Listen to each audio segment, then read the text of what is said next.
बिस्मिल्लाहिर्रहमानिर्रहीम, अस्सलाम वालेकुम। ये है प्रोग्राम बाखबर। मैं हूं आपकी मेज़बान मदीहा आबिद अली।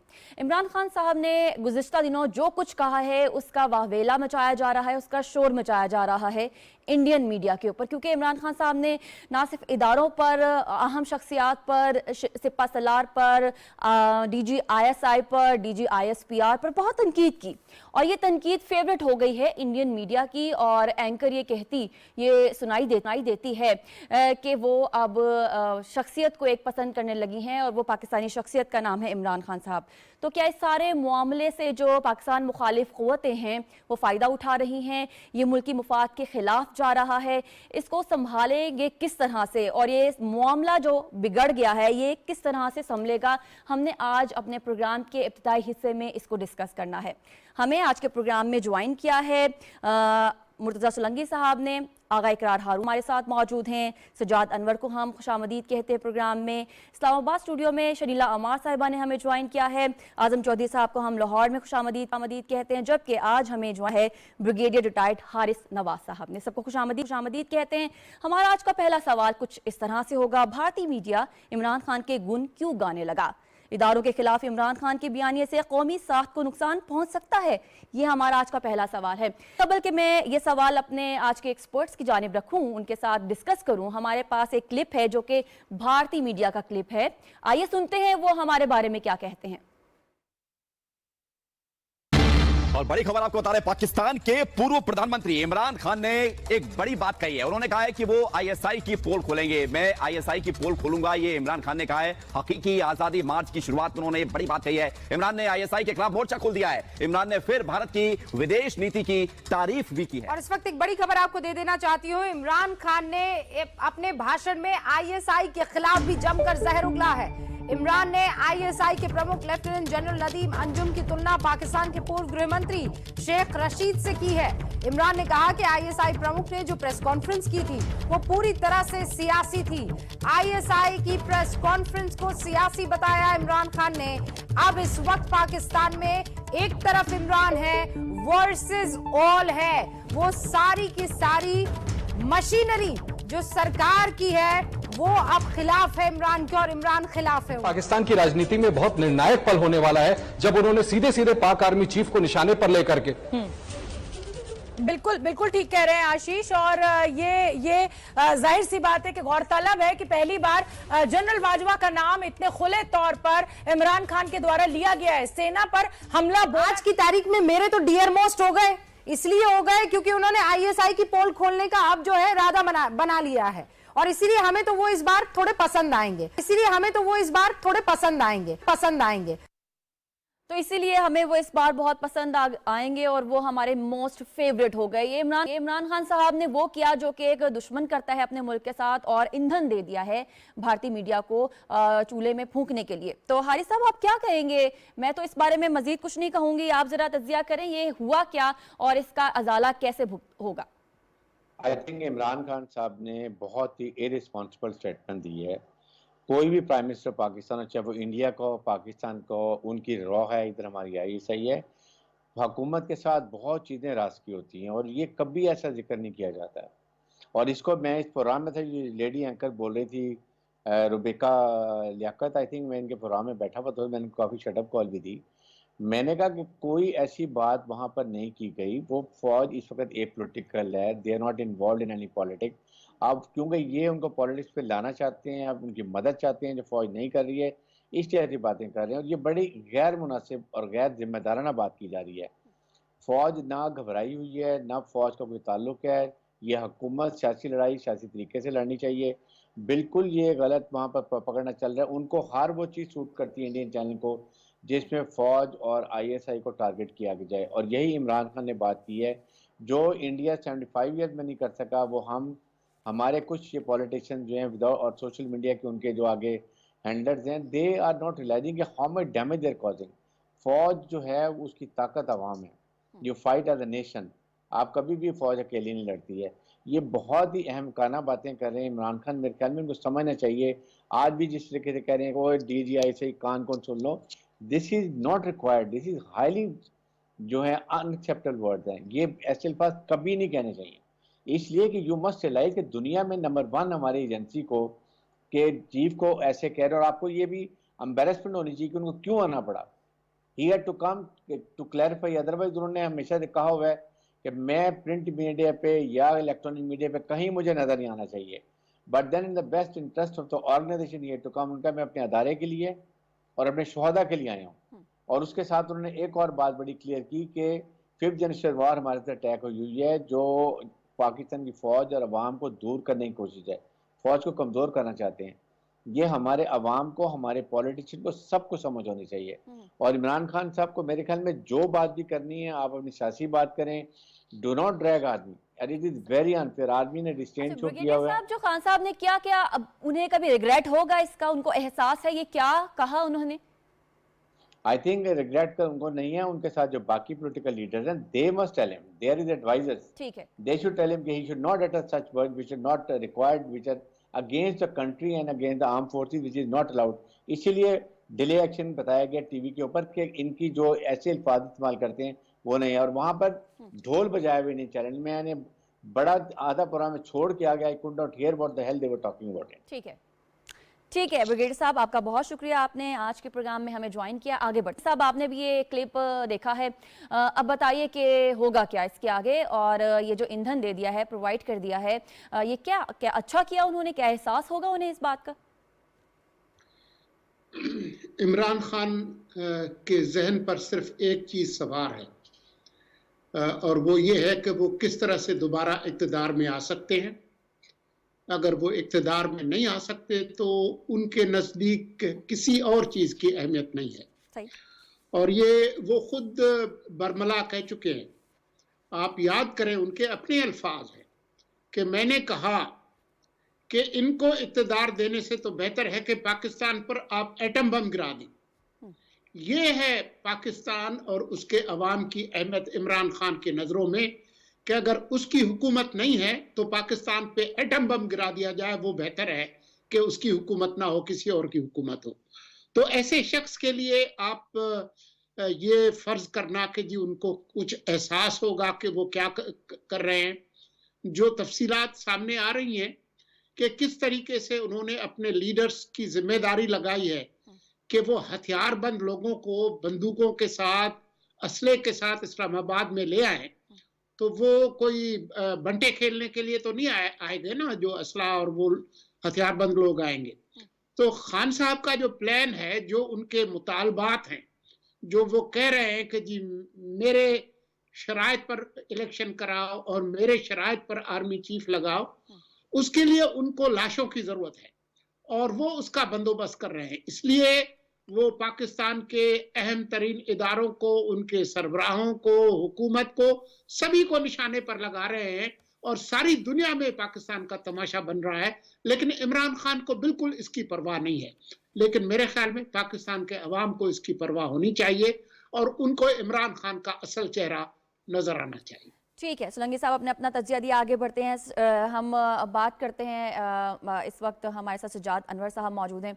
सज्जाद साहब, आपने भी देखा ये क्लिप, और हमें इस बात का इदराक होना चाहिए कि आइन और कानून हमारे इदारों को किस किस्म की इज्जत देता है और कॉन्स्टिट्यूशन में क्या उनका जो रैंक है वो क्या है। तो जो जिस इदारे को और जिन पाकिस्तान के इदारों को आइन और कानून तहफ़्फ़ुज़ देता है, आप उस इदारे की धज्जियाँ उड़ा दें, क्या ये हसीन इत्तेफाक है या फिर कोई एजेंडा?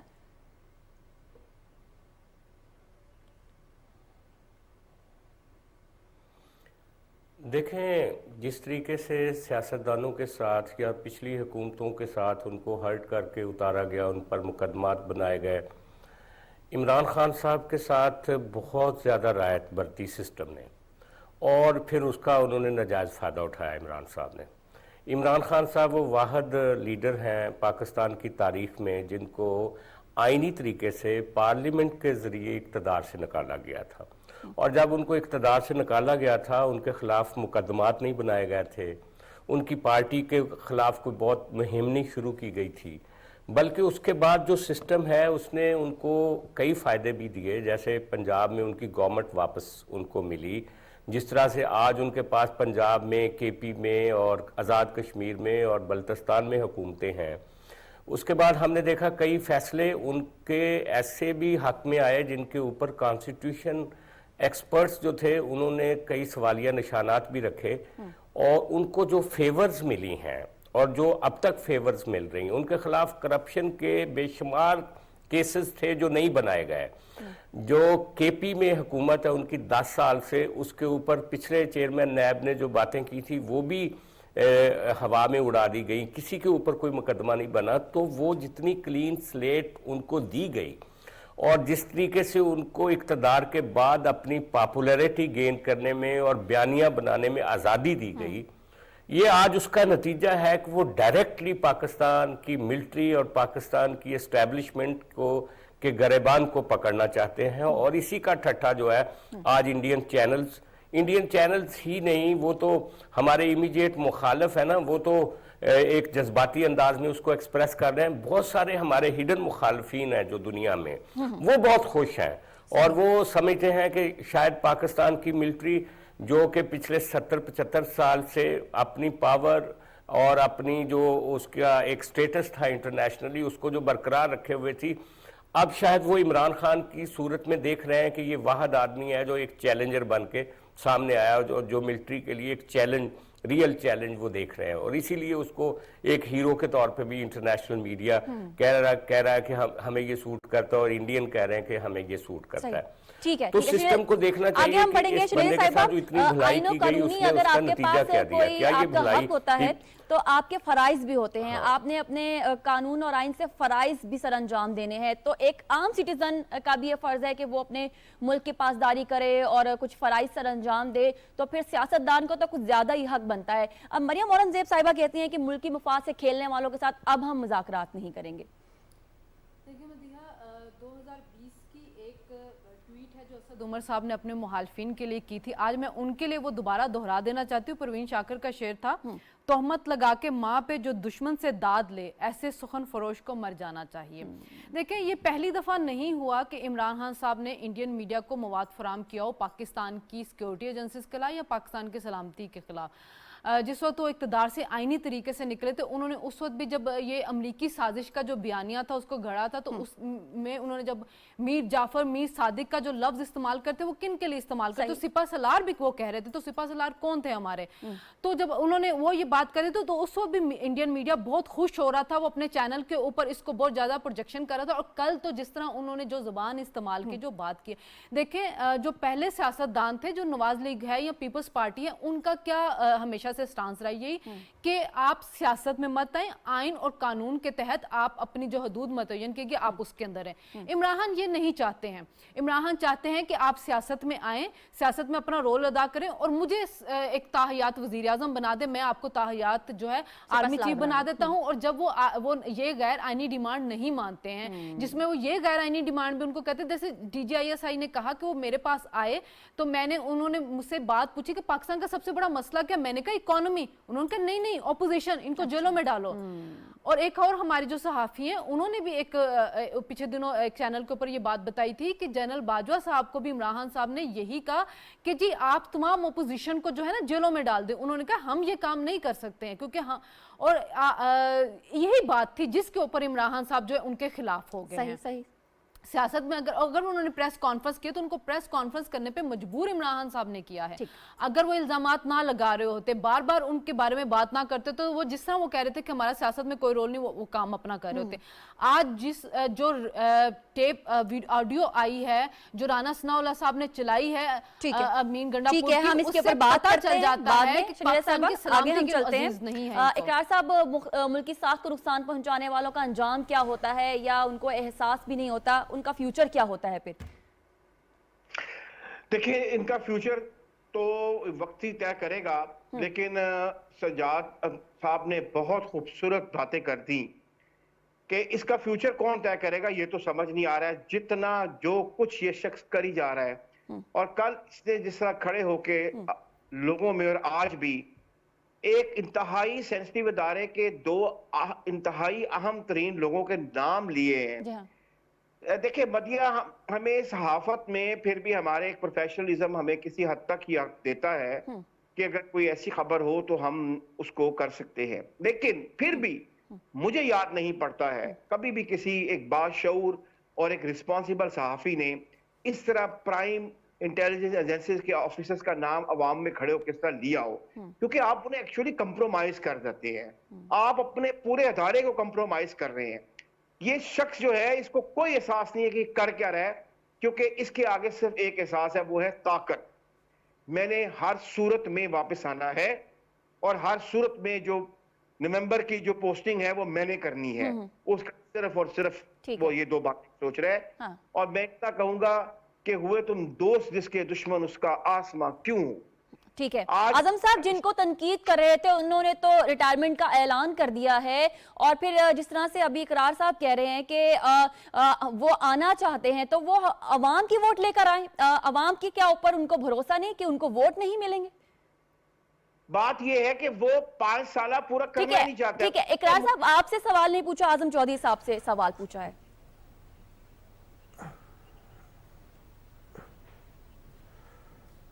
देखिए, असल चीज तो यही है कि उनको पार्लियामेंट पे कभी भी उन्होंने उसको तस्लीम नहीं किया। अगर तो वो पार्लिमानी सियासत कर रहे होते तो फिर तो समझ आता था कि वोट की अहमियत उनको समझ आ रही है, लेकिन वो पार्लिमानी सियासत कर ही नहीं रहे।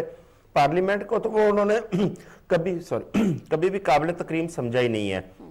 अब जो कुछ आज वो कर रहे हैं, आप देखें कि पाकिस्तान की जो अफवाज पाकिस्तान है उनको कमजोर करना, ये बहुत सारे हमारे दुश्मन ममालिक बैनुल-अक़वामी एक एजेंडे का हिस्सा है और बड़ी देर से इस पर कोशिशें हो रही हैं। और बिलखसूस हमारी जो एजेंसीज हैं, और जिनमें सफ़े अव्वल की एजेंसी हमारी ISI, उसकी वजह से वो देखें हमारी एजेंसी पूरी दुनिया में काम करते हैं लोग, और पाकिस्तान की सालमियत के लिए उन लोगों की बड़ी खिदमात हैं। और दहशत गर्दी में आप देखें जो किरदार हमारी एजेंसीज ने अदा किया, आज उन्हीं की खिदमात की वजह से, उनकी कुर्बानियों की वजह से आज पाकिस्तान दहशत गर्दी से पाक हुआ है। अब खान साहब ने जो नैरेटिव इंडिया को दे दिया है, खान साहब ने जिस तरह अपनी एजेंसीज को हिट किया है, या खान साहब ने जिस तरह फौज पाकिस्तान के जो हमारे जर्नल्स हैं उनके नाम ले रहे हैं, इंडिया को और क्या चाहिए? इंडिया ने तो उतना हमारा जंगों में उतना नुकसान नहीं हुआ जितना उसने दहशतगर्दी की जंग में हमारा नुकसान किया हुआ है। उनका तो सबसे पहला एजेंडा यह है कि पाकिस्तान की ISI को किस तरह कमजोर किया जाए। देखिए, ये तो उनको एक ईंधन फराहम किया जाए। खान साहब अगर सियासत करना चाहते हैं तो खान साहब रियासत की कॉस्ट पे सियासत ना करें, पहले रियासत है फिर सियासत है। लेकिन अफसोस की बात है, इस वक्त जो नजर आ रहा है, खान साहब का प्राइम टारगेट उनकी सियासत, उनका इक्तदार है। रियासत वो पीछे छोड़ चुके हैं। लेकिन इस वक्त जिस तरह के आज की ऑडियो की सोलंकी साहब ने भी बात की, ये अफसोसनाक पहलू है कि अगर आप आइन और कानून के दायरे में रहते हुए आप लॉन्ग मार्च करना चाह रहे हैं, आप एहतजाज करना चाहते हैं, आपका हक है। लेकिन आप अगर गैर कानूनी कोई ऐसे अवामल आपके सामने आते हैं तो मेरा ख्याल है कि वहां पे स्टेट को अपना किरदार अदा करना चाहिए। खुदा न खासा पाकिस्तान के अंदर इस किस्म की सूरत हाल शुरू हो गई तो हम तो मजीद दुनिया को ईंधन भी फराहम करेंगे, और पाकिस्तान अफोर्ड नहीं करता इस वक्त। ठीक है, आगे बढ़ते हैं। नाज़रीन, एक तरफ तो खान साहब जो है वो निज़ाम को राइज करने के लिए कोशिशें करते हैं, दूसरी तरफ हम ये भी देखते हैं कि वो रात के अंधेरे में सिपहसालार से मिलते हैं और उन्हें रिश्वत देने की, सबसे बड़ी तारीख की रिश्वत देने की कोशिश करते हैं कि आप ताहयात सिपहसालार बन जाएं और मैं अपनी कुर्सी जो है वो वापस ले लूं और मुझे तहरीक अदम एतमाद से बचा लें। इस पर हमने बात करनी है। हमारा सवाल कुछ इस तरह से होगा, इक़्तिदार के लिए इमरान खान किसी भी हद तक जाने के लिए तैयार? क्या इमरान खान का एजेंडा पार्लिमानी निज़ाम और जमहूरी रवायात की बेतौकीरी नहीं? क्या कहेंगे इकरार साहब? देखिए, बेतौकीरी तो उसने तो पार्लियामेंट के निजाम को कभी माना ही नहीं है। मदिया उसके जमाने में जितनी भी लेजिस्लेशन हुई है वो सारी प्रेसिडेंशियल ऑर्डिनेंस से हुई है, और हमने तो ऐसे भी देखा है कि 4 बजे असेंबली को प्रोरोग किया जाता है, 7 बजे जो है वो प्रेसिडेंशियल ऑर्डिनेंस आ जाता है। उसने तो कभी इज्जत की नहीं है पार्लियामेंट निजाम की। वो आज बात, मैं थोड़ी देर पहले वो ओथ ले रहा था कि हमें जो है वो कॉन्स्टिट्यूशन की हिफाजत करनी है, उसी कॉन्स्टिट्यूशन की बात कर रहे हैं जिसको उसने पीनी के फेंक के वो बाहर मारा था जब उसने असेंबली तोड़ी है। मैं कह रहा हूं कि वो शख्स जो है हर आदमी को, हर लफ्ज को, हर डिक्शन को इस्तेमाल करता है अपनी ताकत के लिए। सही। वो आज पार्लियामेंट निजाम की बात कर रहे हैं। मैं कहता हूं मुझे सिर्फ इस बात का जवाब दे कि कितने % जो अपना लेजिस्लेशन थी वो पार्लियामेंट से हुई। मेरे ख्याल में 5% भी नहीं हुई। बाकी सारे ऑर्डिनेंसेस आए। हम तो तब भी कह रहे थे कि ये वो तो मजाक करता है। उसका तो प्राइम टारगेट और उसकी जो अपना है स्लर ब्रिगेड और नेम कॉलिंग ब्रिगेड, उनका जो टारगेट, प्राइम टारगेट है वो पाकिस्तान का कॉन्स्टिट्यूशन है, पॉलिसी, पार्लियामानी निजाम है, पॉलिटिशियंस हैं। उसका तो टारगेट यही है। आज वो बात कर रहे हैं पार्लियामानी निजाम की। मैं तो हैरान होता हूं। अच्छा, एक और इससे बड़ी खतरनाक बात की है थोड़ी देर पहले, मेरे ख्याल में मरीदके के करीब, इससे कहा कि आजादी अगर नहीं मिलती है तो उसे छीनना पड़ता है। अब बताइए कि छीनने से क्या मुराद है? अगर मैं कोर्ट चला जाता हूं और मैं कहता हूं कि ये शख्स जो आ रहा है इस्लामाबाद, इसके दो आदमी, एक तो असले की पूरी आपने ऑडियो सुन ली होगी कैसे इकट्ठा किया जा रहा है, डिस्कस करेंगे हम। जो फैसल वाडा का बयान है वो, और उसके बाद ये कह रहा है आजादी छीनी जाने, अब मैं छीन लूंगा। उसके बाद अगर मैं कोर्ट चला जाता हूं, कहता हूं कि इसको रोको, तो पता नहीं फिर क्या मेरा मकसद है कि वो फिर इमरान वहां पे चला जाएगा, इमरान खान कहेगा कि वो तो मेरी एक पॉलिटिकल स्टेटमेंट थी, जैसे 35 पंचर वाली थी। सही, ठीक है, आगे बढ़ते हैं। कि बहुत सीरियस हो गए मैं, ठीक है, सिर्फ इंडिया की रात की बात कर रहे हैं, मैं आज भी इंडियन चैनल्स को, खासकर मैं तो न्यूज एजेंसीज को ज्यादा फॉलो कर रहा हूँ, वो आपके प्राइम एजेंसीज के लोगों का नाम ले लेकर इमरान खान की स्टेटमेंट दे रहे हैं कि वो साबित ये करना चाह रहे हैं कि पाकिस्तान के अंदर मुकम्मल तौर पे जो है वो एक कियोस क्रिएट हो चुका हुआ है, और उनकी जो एक्सपर्ट्स हैं। ठीक है सोलंकी साहब, आगे बढ़ते हैं। सोलंकी साहब, मरियम और ज़ेब साहब कहते हैं कि पहले तुम कंटेनर पे थे और शहबाज शरीफ पंजाब की खिदमत कर रहा था, और आज तुम कंटेनर पे हो और शहबाज शरीफ साहब जो है वो पाकिस्तान की खिदमत कर रहे हैं। आप कंटेनर की सियासत करते रहे और खिदमत करने वाले जो हैं वो खिदमत कर रहे हैं। आपका सवाल क्या है? सर, ये पार्लियामेंट की बात करते हैं और पार्लियामेंट की बालादस्ती की बात करते हैं, लेकिन पार्लियामेंट की बालादस्ती हो नहीं रही। सवाल ये है, मेरे ख्याल में आगा साहब ने आपको बहुत वजाहत से बता दिया है कि इमरान खान और पार्लिमान, इमरान खान और आइन, इमरान खान और जमहूरियत, इनका आपस में कोई ताल्लुक नहीं है। इमरान खान की पूरी सियासत इसी तरह से है। जब वो पार्लिमान से बाहर था तो पार्लिमान से बाहर से उस पर हमले किए, पार्लिमान की दीवारों पे हमले किए, शाहराह दस्तूर पे हमले किए। जब पार्लिमान के अंदर आए और जिस तरीके से उसको इक़्तिदार पर बिठाया गया एक तारीखी धांधली के बाद, और जिस तरीके से लोग तोड़ ताड़ के पार्टियों से उसके हवाले किए गए, तो उसके बाद आप उनकी जरा हाजिरी देख लें पार्लिमान में। आप ये देख लें जो लेजिस्लेशन हुई है, ज्यादातर ऑर्डिनेंसेस हुए, और वो भी ऑर्डिनेंसेस वो जिनको आला अदालतों ने गैर आईनी करार देकर बाहर फेंक दिया। कई लैप्स कर गए, कई को गैर आईनी करार दिया गया। पार्लिमान की जो इंजन है वो पार्लिमान की कमेटीज हैं। पार्लिमान की कमेटियों को मिलने नहीं दिया जाता था, उनके बजट रिलीज नहीं होते थे कि जी वो पैसे कम हैं। बाकी अल्ले तल्ले के लिए पैसे थे। 98 करोड़ रुपए या 1 अरब रुपए के करीब जो है इमरान खान की हेलीकॉप्टर राइड के लिए पैसे थे, लेकिन पार्लिमानी कमेटियों के लिए पैसे नहीं थे। हमारे हुकूमत का और आईनी इदारों में एक बहुत अहम इदारा है जिसको काउंसिल ऑफ कॉमन इंटरेस्ट कहते हैं, जो कि वफाक और सूबों के दरमियान जो अहम मसाइल है उनके लिए होता है, और ये आईनी तौर पर लाजमी है कि 90 दिन के अंदर उसका इजलास हो। आप जरा देख लें कि कितने इजलास हुए। पार्लिमानी जमहूरियत अपोजिशन के बगैर मुकम्मल नहीं होती, लीडर ऑफ द अपोजिशन के बगैर मुकम्मल नहीं होती। कितना अरसा इन्होंने उनको जेल में रखा, पिछले leader of the opposition Khurshid Shah को भी, और उसके बाद आने वाले शहबाज शरीफ को भी। जिस तरीके से अपोजिशन को दबा के रखा। जमहूरियत और पार्लिमानी जमहूरियत का मतलब है आजाद अदलिया और आजाद मीडिया। मीडिया के साथ क्या किया उन्होंने? काजी फाइज ईसा के खिलाफ क्या हुआ? आप जज बशीर मेमन के इंटरव्यूज देख ले। तो उसका, इस आदमी का ये कभी जो है वो कहता है कि मैं चीन वाला निजाम लाना चाहता हूँ, कभी कहता है श्रीलंका वाला निजाम लाना चाहता हूँ, कभी कहता है कि पुतिन वाला लाना चाहता हूँ, कभी कहता है मोहम्मद बिन सलमान वाला लाना चाहता हूँ।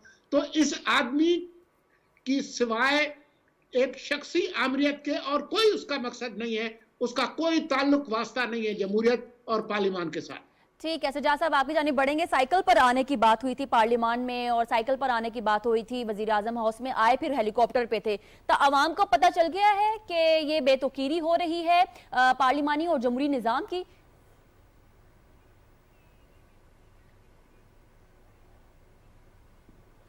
साइकिल की बात जो भी आदमी करता है ना, वो पार्लियामेंट की बेतौकीरी उसके खमीर में शामिल होती है। ज़ियाउल हक ने भी ये बात की थी कि मैं साइकिल पे आऊँगा, और एक दो दफ़ा साइकिल पे वो आया भी और खुशामदी सहाफ़ियों ने बड़े कॉलम भी उस पर लिखे थे। असल में इसके अंदर ज़ियाउल हक की रूह है। ये कहता है कि ऐसी पार्लियामेंट मुझे चाहिए जिसकी 2/3 मेजॉरिटी उसके पास हो, वरना उस पार्लियामेंट का कोई फ़ायदा नहीं जिसमें इसको शिकस्त हो। ये कहता है कि मुझे एक ऐसी फ़ौज चाहिए जिसका मैं सुप्रीम कमांडर हूँ और मेरी मर्ज़ी से फ़ौज मेरे मुखालफों को गिरफ़्तार करे, वरना इस फ़ौज का कोई फ़ायदा नहीं। वो कहता है मुझे एक ऐसी अदलिया चाहिए जो मेरे सारे मुखालफिन को के ख़िलाफ़ केस सुनाए, लेकिन मुझे कभी कटहरे में खड़ी ना करे। तो बुनियादी तौर पे वो जिस तरह की पावर चाहता है उस तरह का इक़्तिदार जो चाहता है वो इस मुल्क में दस्तयाब ही नहीं है। सिस्टम ये आप यही समझ लें कि सिस्टम ने इसको उठा के बाहर फेंक दिया है और अब इसका एंट्री तो पॉसिबल नहीं है। लेकिन ये फितनागिरी और जिस तरीके से आज ऑडियो लीक हुई है, ये बंदे मरवाएगा इस सारे लॉन्ग मार्च में, ब्लड शेड करवाएगा, मिलिट्री के अंदर दराड़े डालने की जैसे उन्होंने पहले कोशिश की, फिर करेगा, सोसाइटी में अनरेस्ट। जब तक इसकी जल्दी से जल्दी इस तरह के फितने की बीखकनी नहीं होती, वो इस सोसाइटी में, इस समाज में, इस मुल्क के लिए जहर कातिल हैं। क्योंकि यहाँ पे दुनिया भर में आजकल तो पावर शेयरिंग का ज़माना है। ये नहीं हो सकता कि आप पूरी पावर की मोनोपोली आपके हाथ में चली जाए। ये एक बहुत अननेचुरल ख्वाहिश है उनकी। ये पंगा फ्लाइट्स कर रहे हैं और किसी वक्त भी क्रैश हो सकता है, किसी भी वक्त क्रैश हो सकता है। शरीला साहब, पार्लियामेंटी सियासत पर इमरान खान मुसलसल हमले कर रहे हैं, तो ये हमले जारी हैं, इसका क्या अब फ्यूचर क्या है? देखिए, इमरान खान जो है उन्होंने कभी भी आज तक ना पार्लियामेंट की बालादस्ती की बात की है, ना उस पर वो यकीन रखते हैं, ना वो आइन की बालादस्ती पे यकीन रखते हैं, ना वो रूल ऑफ लॉ के ऊपर यकीन रखते हैं। वो सिर्फ उन्होंने पार्लिमानी निज़ाम का हमेशा मजाक ही उड़ाया है। अगर वो जीत नहीं जाते तो वो कंटेनर के ऊपर होते हैं, असेंबली से इस्तीफे दे देते हैं, फिर उसी असेंबली के अंदर वापस आ जाते हैं, जिसको गालियां दे रहे होते हैं, जिसके ऊपर वो लानत भेज रहे होते हैं। अगर वो जीत जाते हैं तो वो फिर भी पार्लियामेंट के अंदर नहीं आते हैं। कहते थे ना, मैं वजीर आजम बनूंगा तो मैं पार्लियामेंट के अंदर आया करूंगा, 2 घंटे में क्वेश्चन आंसर सेशन किया होंगे। तो कितने उन्होंने सेशन किए हैं? फिर उसी पार्लियामेंट से 2 घंटे के अंदर 50 के करीब बिल पास करवाए जाते हैं ऑपोजिशन के एहतजाज के बावजूद। कभी ऑपोजिशन के साथ उन्होंने मुज़ाकरात की बात नहीं की, कभी उन्होंने किसी कानून साजी के लिए ऑपोजिशन को दावत नहीं दी है। पार्लियामेंट अगर किसी भी मसले के ऊपर कभी इकट्ठी हुई है, इमरान खान ने हमेशा उसका बाइकआउट किया। कश्मीर के ऊपर जब पार्लियामेंट का ज्वाइंट सेशन हुआ, इमरान खान ने उसका बाइकआउट किया। तो वजीर जो सदर थे पाकिस्तान आए, उनके लिए ज्वाइंट सेशन इमरान खान ने बाइकआउट किया। इनके दौरे हुकूमत में सलामती के ऊपर पार्लियामेंट का सेशन हुआ, इमरान खान ने उसका बाइकआउट किया। इमरान खान एक फाशिस्ट निज़ाम पाकिस्तान में चाहते हैं जिसमें वो सदर भी हो, वजीर आजम भी खुद हो, आर्मी चीफ भी खुद हो, चीफ जस्टिस भी खुद ही हो। जो बंदा उनके खिलाफ बोले उसको जेल में डाल दो, उसको फांसी दे दो। ये बात करते हैं प्रेसिडेंशियल सिस्टम लाने की, जो खूबियां हमें बताते हैं। प्रेसिडेंशियल सिस्टम नहीं चाहते, वो तो अमेरिका में भी है, जमहूरी है। ये आमराना निजाम चाहते हैं कि मैं हुस्ने मुबारक की तरह, सदाम की तरह, कर्नल कजाफी की तरह एक मुसल्लत हो जाऊं और जब तक मेरी जिंदगी है मैं इस मुल्क के अंदर रहूं और मेरे खिलाफ ना कोई बात कर सके और ना कोई मेरे आगे बोल सके। जो मैं कहूं वो कानून होगा। तो पार्लियामेंट पर उनका यकीन ही नहीं। तो ये कहना कि इमरान खान जमहूरी निजाम को, ये पार्लियामेंट को तबाह करना चाह रहे, और पूरे आपने इलेक्शन के निजाम को मजाक बना दिया। आप पार्लियामेंट में जा नहीं रहे, वहां पे आप इस्तीफे आपने दिए हुए हैं, उसके बावजूद आप इलेक्शन लड़ रहे हैं, सारी जगहों से आप इलेक्शन लड़के और आप चुप करके बैठ गए। कौम का करोड़ों रुपया आप जाया कर रहे हैं। तो जिस बंदे की नजर में इस मुल्क के आईनी सिस्टम की कोई अहमियत ही नहीं है, तो उसने पार्लियामेंट को क्या तौकीर देनी? ठीक है आजम साहब, इमरान खान का गैर जमहूरी तर्ज सियासत मुल्क में अदम इस्तेहकाम की फिजा को फरोग दे रहा है, इस पे आप कैसे तबसरा करेंगे?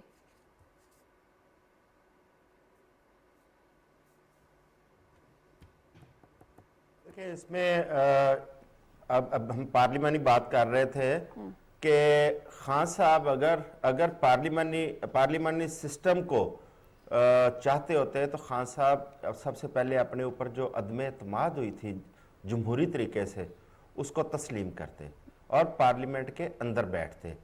पार्लियामेंट के अंदर बैठ के वहाँ पे अपनी बात करते हैं। जिन कवानीन के अमेंडमेंट पे वो आज एतराज़ उठा रहे हैं, पार्लियामेंट के अंदर बैठ के उस पर एतराज़ उठाते हैं। दूसरा ये है कि आप ज़िमनी इंतखाबात में 6-6 सीटों पे, आप 7-7 सीटों पे आप इलेक्शन लड़ रहे हैं। इसका मतलब है कि आप पार्लियामेंट के अंदर जाना नहीं चाहते। आप पार्लियामेंट को मजाक समझ रहे हैं कि एक सीट रख के बाकी आप उनको जो है ना वो छोड़ देंगे। और दोबारा इलेक्शन जो है ना, बार बार इलेक्शन कमीशन यही काम करता रहे। देखिए, एक तो पार्लियामेंट्री निज़ाम के हवाले से उनकी ये सोच है, दूसरा ये है कि इस वक्त खान साहब जो लॉन्ग मार्च लेके जा रहे हैं, ये तो वाज़े एक मिसाल है पाकिस्तान में एक सियासी अदम इस्तेहकाम।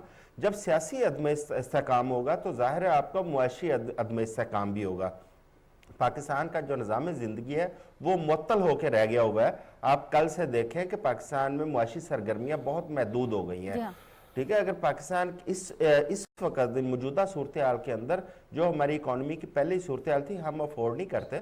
पाकिस्तान की इतनी मईशत जो है ना पहले कमज़ोर हो चुकी है, उसको ठीक करने के लिए हुकूमत तगदो कर रही है, और आप अदम इस्तेहकाम पैदा करने के लिए और मईशत को मज़ीद एक धचका देने के लिए आप लॉन्ग मार्च की सूरत में एक एहतजाजी सियासत का आपने शुरू किया है। जो पूरी जीटी रोड आप ब्लॉक करने जा रहे हो, जो पूरा इंडस्ट्रियल हब है पाकिस्तान का, उसको आप ब्लॉक करने जा रहे हो। देखिए, इससे आप क्या नताइज हासिल करना चाहते हैं? इससे सिर्फ ये नतीजा हासिल होगा कि आप एक तरफ पार्लियामेंट्री निज़ाम की बात करते हैं, दूसरी तरफ पाकिस्तान को कमज़ोर करने के लिए आप उसमें अपना एक भरपूर किरदार अदा कर रहे हैं। ठीक है, ठीक है। इमरान खान जब हुकूमत में थे, आप उस वक्त भी देखें, शनीला ठीक कह रही हैं, उस वक्त सदारती निज़ाम की बाज़गश्त हम सुना करते थे। खान साहब की शुरू से ख्वाहिश है कि यहाँ पे कुछ सदारती निज़ाम ला के उसमें सदर मुमलकत वो बन जाए और तमाम इख्तियारात और इक़्तिदार उन्हीं के हाथ में हो और उन्हीं ठीक के है। इर्द गिर्द आलम साहब, हो। बैनुल अक़वामी वो दुनिया आज में भी तासुर इसी- जा रहा है कि पाकिस्तान में कुछ गड़बड़ है, लेकिन इतनी है कि खान साहब नाराज हैं और वो पार्लियामानी निज़ाम को मान नहीं रहे हैं और वो लॉन्ग मार्च पर निकल गए हैं। ये हो रहा है पाकिस्तान में। नाज़रीन, आगे बढ़ते हैं। फैसल वाडा जब प्रेस कॉन्फ्रेंस करते हैं तो अपनी प्रेस कॉन्फ्रेंस में वो ये दावा करते हैं कि ये जो लॉन्ग मार्च है ये खूनी लॉन्ग मार्च साबित होगा। आज वज़ीर दाखिला राना सनाउल्लाह साहब प्रेस कॉन्फ्रेंस करते हैं और एक वीडियो जो है वो आवाम के सामने रखते हैं, एक ऑडियो लीक, जो मजीद एक ऑडियो आई है, माफ़ कीजिएगा, ऑडियो लीक सामने रखते हैं। और इस ऑडियो लीक में अली अमीन गंडापुर, जो कि साबिक सूबाई वजीर रहे हैं और रहनुमा है पाकिस्तान तहरीक इंसाफ के, वो मुसल्लह अफराद को जमा करने और असलहा जमा करने रावलपिंडी और इस्लामाबाद के बॉर्डर पर इस तरह की बात करें। हमारे पास ये ऑडियो मौजूद है, ये सुनते हैं, इसके बाद इसके ऊपर तबसरा करेंगे। जमील जी अली खान खान क्या पोजीशन है सर? पोजीशन तो A1 है, आप सुनाए। बदू कितनी है? बहुत हैं, लाइसेंस भी बहुत हैं, बंदे भी जितने चाहिए होंगे सर। अच्छा, हम यहाँ पे कैंप लगा रहे हैं, यहाँ पे 7 गरीब तरीके कॉलोनी है, जहाँ पे कारबान में घुस जाए, ये तो हो जाए। उधर का 7 कौन सी गरीब तरीके कौन सी है वो आखिर में कौन सी कॉलोनी साथ लग रही है? हमारे यहाँ बॉर्डर पे इस्लामाबाद पिंडी के बाद टूपादे के बाद लेफ्ट साइड पे टॉप सिटी है, कैपिटल है, कौन सी है? टॉप भी है, कैपिटल भी है, बहुत सारी है, बताएं। टॉप तो एयरपोर्ट पे है ना? टॉप तो एयरपोर्ट वाली साइड पे ना। मैंने पूरा नक्शा भेजा था आपको, मैं मुझे मिला हुआ है, वो मिला हुआ है नक्शा। मैं बंदे और सामान रेडी रखे हैं आप। ठीक है सर, कोई इशू नहीं है, बस रास्ते में है इंशाल्लाह। ठीक है, ये पाकिस्तान तहरीक इंसाफ ने इनको इकरार साहब जिम्मेदारी दी थी अमूर कश्मीर और जीबी की, और ये असलहा जमा कर रहे हैं। और ये इनका बैकग्राउंड क्या इस तरह का है कि ये असलहा बरदार अफराद को जमा करें और असलहा की डीलिंग करें? देखिए मरियम, मैं उनकी वैसे जो उनका किरदार है उसके बारे में मैं कमेंट करने से अवॉइड करूंगा, लेकिन जो कुछ उन्होंने कहा है वो आपने सुन लिया है। इसमें एज ए रिपोर्टर में एक चीज़ बहुत इंपॉर्टेंट आपने मुझे थैंक यू, आपने मुझे मौका दिया इस जंक्शन पे, मैं शेयर करना चाहता हूँ। अकॉर्डिंग टू माय इंफॉर्मेशन जो एक सहाफ़ी के पास होती है, चक्री के जब आप नीचे उतरते हैं टूवर्ड्स पिंडी दरमियाल वाली साइड से, और वो जो जितने गांव हैं वो आके लगते हैं आपके यहाँ पे डिफेंस की बैक साइड के ऊपर। ये रूट जो है इन्होंने असले का अपना इस्तेमाल किया जा सकता है कि क्योंकि अभी तक मोटरवे बंद नहीं हुई है, मोटरवे से आप चक्री से नीचे उतरेंगे और चक्री के वो जो फिर वो चक्री से लेकर जो डिफेंस रावलपिंडी है इसके दरमियान जो ये पुराने ये गांव हैं उसके अंदर से लेके आना चाह रहे हैं। और अपना डेफिनेटली वो जो है वो अगर जीटी रोड के ऊपर अगर फॉर एग्जांपल वो कहेंगे कि जी हम तो वहां से तो नहीं लेकर आए। इसी तरह ही जो अपना ये जिसकी बात कर रहे हैं ना, ये जो कॉलोनीज है ना, जो आरडीए की कॉलोनीज हैं, उसकी बात कर, ये टॉप सिटी की बात नहीं कर रहे। मुझे पता है कौन सा ये रास्ता, इंफॉर्मेशन हमारे जर्नलिस्ट है मिली जाती है। ये बिल्कुल ये निकलेंगे आपके मुंह के ऊपर आके, ये जो अपना जो है मर्ची वाला चौक है यहाँ पे आके निकलेंगे, इनके लोग एक जगह से नहीं है।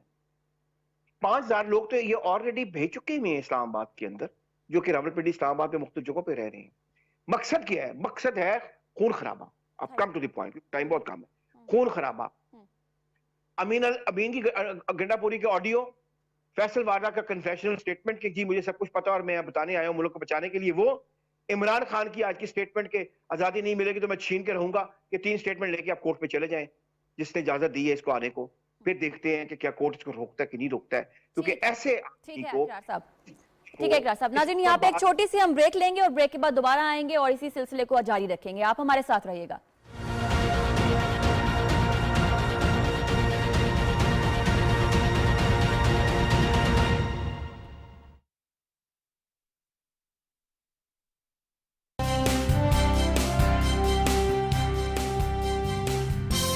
इमरान खान ने आज तक मुल्क की बात की है कि मुल्क के मामलात को कौन तय करेगा। इस दफा भी अगर वो आते हैं तो 5 महीने बैठने की इजाजत देंगे उनको? नहीं, इस दफा ज्यादा बैठना पड़ेगा। ये सब मईशत की तबाही, मुल्क के मामलात, खारजा पॉलिसी की तबाही, ये इमरान खान का तोहफे है इस मुल्क को। 4 साल इमरान खान ने सीपैक को इस मुल्क में बंद रखा। अब जब सीपैक रिवाइव हो रहा है तो इमरान खान साहब धरना लेके आ रहे हैं।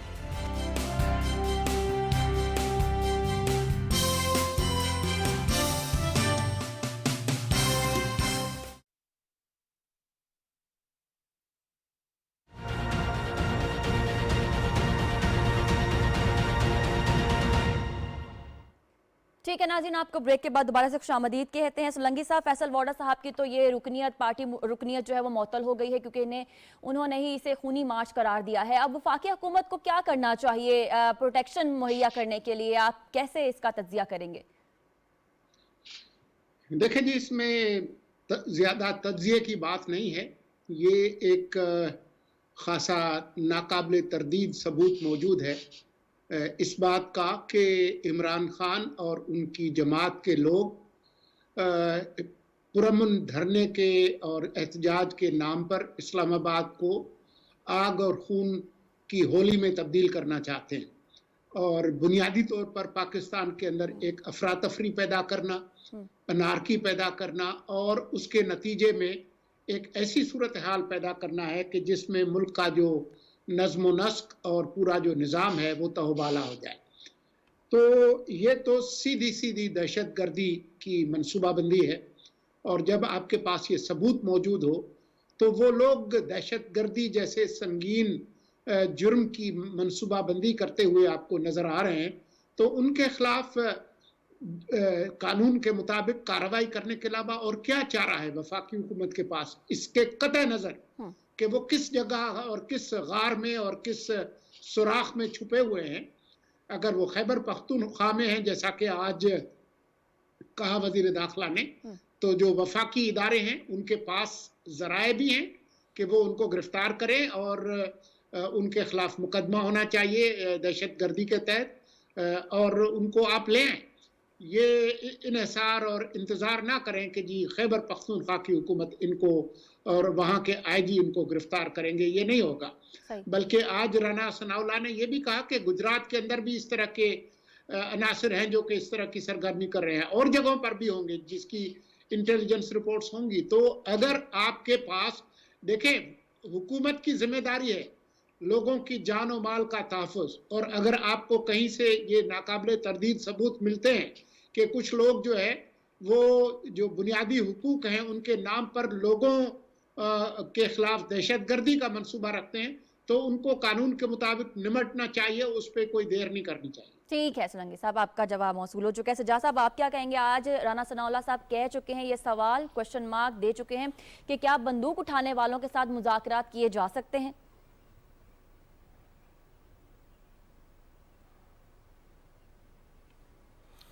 जी बिल्कुल, उनके साथ तो कोई मुज़ाकरात नहीं किए जा सकते, और गवर्नमेंट ने तो वो जो मुज़ाकराती टीम का सुबह जिक्र किया जा रहा था उसकी भी तरदीद कर दी। लेकिन मैं ये कहूँगा कि ये तो एक अली अमीन गंडापुर की एक टेप सामने आई है तो पता चला है उनके मंसूबे का, और बहुत सारे जगहों पे बहुत कुछ हो रहा होगा जो जो जो अभी एक्सपोज नहीं हुआ। जैसे आगा साहब ने कहा कि धमियार रोड पे एक्टिविटी या उस तरफ से कुछ बिल्डअप होगा। मेरी इतला ये है कि जो बरी सरकार का मकबरा है उस साइड से जो, और पीर सहावा से, हरीपुर से जो रोड आता है पीर सहावा, उसके नीचे उनकी केपी से लोग जो हैं मसला दहशतगर्द वो आ सकते हैं। फिर 12 कोह के साथ ही पंजाब गवर्नमेंट का एरिया शुरू हो जाता है आगे मरी का, तो उधर से जो कश्मीर से लोग आने हैं वो, तो कहा यह जा रहा है कि बड़ी सरकार और जो कायद-ए-आज़म यूनिवर्सिटी है उस एरिया से जो प्राइम मिनिस्टर हाउस की तरफ और प्राइम मिनिस्टर हाउस और पार्लियामेंट हाउस के कंपाउंड्स की तरफ जो रास्ता आता है उधर से दहशतगर्दी और फायरिंग के खतरात भी मौजूद हैं, क्योंकि इनको ये तो पता है कि ये रेड जोन में नहीं आ सकेंगे। लिहाजा ये उस दिन अपने ये एडमिनिस्ट्रेशन को और रियासत को ब्लैकमेल करने के लिए जब इमरान खान इस्लामाबाद पहुंचेगा ये ब्लड शेड करेंगे ताकि गवर्नमेंट जो है या स्टेट जो है इनके सामने घुटने टेक दे। मेरा ख्याल ऐसा नहीं होगा, उससे पहले इनको हरकत में आना चाहिए। रेंजर्स हो, एफसी हो, जो भी फेडरल गवर्नमेंट के मातहत अदारे हैं उनको, और जो इंटेलिजेंस एजेंसियां उनको काम करना चाहिए और इन लोगों की सरकोबी साथ साथ कर दें, क्योंकि ईजी ना लें, क्योंकि अगर इमरान खान का ये लॉन्ग मार्च फेल हो गया तो आगे उसका कोई फ्यूचर नहीं है। इसलिए वो आखिरी जो सरधड़ की बात है वो लगाना चाहते हैं और यही हुकूमत का अब टास्क है कि इसको कैसे आप क्या कहेंगे? ये जो अल्फाज हैं बहुत सादा हैं, लेकिन ये सवाल बहुत बड़ा है कि वफाकी हुकूमत को क्या करना चाहिए। देखिए, अभी जो तक की जो इतलात आ रही है, वो शख्स जो इस वीडियो में अली अमीन गंडापुर के साथ था वो गिरफ्तार कर लिया गया है। वो शख्स जब अगर गिरफ्तार हो गया, आप उसको कोर्ट ऑफ लॉ में लेके जाएं, जाहिर है उसको बहुत कुछ मालूम होगा। और मेरा ख्याल है हुकूमत को हरकत में आना चाहिए, क्योंकि आप अपने शहरियों को इस तरह से नहीं छोड़ सकते, उनकी जिंदगियों को। और एक शख्स जो आ ही इंतशार फैलाने के लिए रहा, उसकी अपनी पार्टी का जो वफाकी वजीर था, जो इमरान खान का बड़ा करीबी साथी था, उसने 2-3 दिन पहले ये इंकशाफ कर दिया था। और मेरे ख्याल में इसी वजह से जो हुकूमत थी वो बहुत ज्यादा एक्टिव भी हो चुकी थी और उन्होंने हर चीज पे नजर रखी हुई थी, जिसकी वजह से ये ऑडियो हमारे सामने आई और वो शख्स गिरफ्तार भी हो गया। वो गिरफ्तार भी खैबर पख्तूनख्वा से हुआ है। अब खैबर पख्तूनख्वा की हुकूमत को भी सोचना होगा कि क्या वो आइन और कानून का और पाकिस्तान की आवाम का साथ देंगे या वो मुसल्लह जत्थों के साथ चढ़ाई करेंगे वफाक के ऊपर, जबकि उसकी खैबर पख्तूनख्वा की आवाम ने उनको ये मैंडेट नहीं दिया हुआ। तो हुकूमत जो है अब मेरे ख्याल में अदालतों को भी आना चाहिए, उनको देखना चाहिए कि पहले भी ये लोग असला लेके आ रहे थे, उस वक्त भी ये लोग यही जो थे इनके पास से असला निकला था और अली अमीन गंडापुर के पास एक पहले भी एहतजाज में निकला था। अभी तमाम रिपोर्टें यही कह रही हैं कि जी फितना होगा, फसाद होगा। तो मेरा ख्याल में हुकूमत जो है अब इसको रोकना चाहिए, इस लॉन्ग मार्च को, और ये जो सारे सबूत उनके हाथ हैं उसको लेकर कोर्ट में जाना चाहिए। ठीक है, आजम साहब क्या करना चाहिए इस्लामाबाद और पिंडी के बॉर्डर पर बंदूकें लाने वालों के साथ?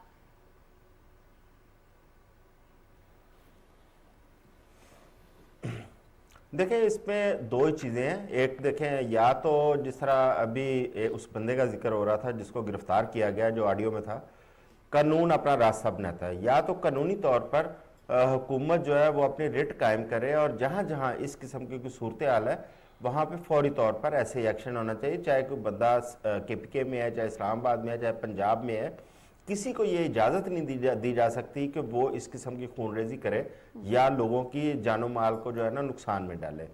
देखें, अगर ये काम नहीं किया जाएगा उसके बाद वरना गवर्नमेंट को एक ही ऑप्शन बचेगी और वो वाहिद ऑप्शन फिर मुज़ाकरात है।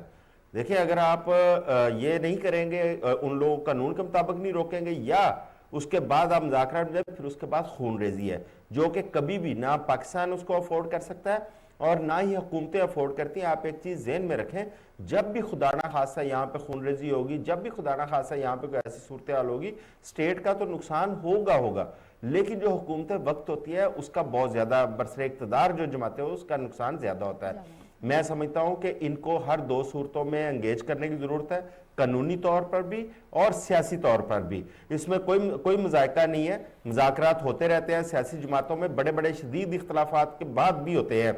लेकिन इस वक्त क्योंकि रियासत के अंदर इंतशार की सूरत हाल पैदा हो रही है, तो मैं समझता हूं कि हुकूमत को दोनों ऑप्शन अपने खुले रखने चाहिए और कानूनी तौर पर भी लोगों को सख्त नजर रखने की जरूरत है और मुज़ाकरात वाला जो रास्ता है उसको भी आइन और बंद करने की कानून जरूरत के तरीके से इनको जो है वो का रास्ता हुकूमत को अपनाना चाहिए। नाज़रीन, ये थी आज के हमारे बाखबर प्रोग्राम से तफसीलात। अपना ख्याल रखिए, अगले बार आपसे मुलाकात होगी। अल्लाह हाफ़िज़। पाकिस्तान पाइंदा।